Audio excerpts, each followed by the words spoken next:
আমার ট্রেনের সময় হয়ে গেছে, আমি যাচ্ছি। তুমি কোথায় যাচ্ছ? বাড়ি। বইয়ের জন্য খুব মন কেমন করছে তো। থামো, ঘাড়ে করে ঝামেলা বয়ে এনে এখন বাড়ি যাওয়া হচ্ছে। টোটাল উল্টো। ঝামেলা আমি ঘাড়ে করে বয়ে আনিনি, বরং ঝামেলা আমায় ঘাড়ে করে এনেছে। ঝেড়ে ফেলার অনেক চেষ্টা করেছিলাম, কচু পোড়া কুয়ো কেসে ফেসে গেছি। কিসের কুয়োকে? সে আমি তোমায় বলতে পারবো। তুমি যা বলেছো সেইটাই যথেষ্ট। পৌলমীকে আমি বিদেশে পাঠাচ্ছি। ও যতক্ষণ না বাড়ি ছেড়ে যাচ্ছে, এই বাড়ি থেকে কেউ বাইরে বেরোবে না। ইন্দ্রদা, আবার তুমি প্রমাণ করে দিলে তুমি আমার চেয়েও বড় গাধা।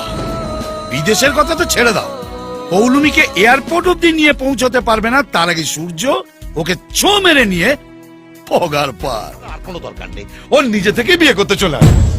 ও এখানে বিয়ে করার জন্য বসে নেই, ওর দাদা ওকে বিদেশে পাঠিয়ে দিচ্ছে। 5 মিনিট আগে ওরা এয়ারপোর্টে যাওয়ার জন্য অলরেডি বেরিয়ে পড়েছে।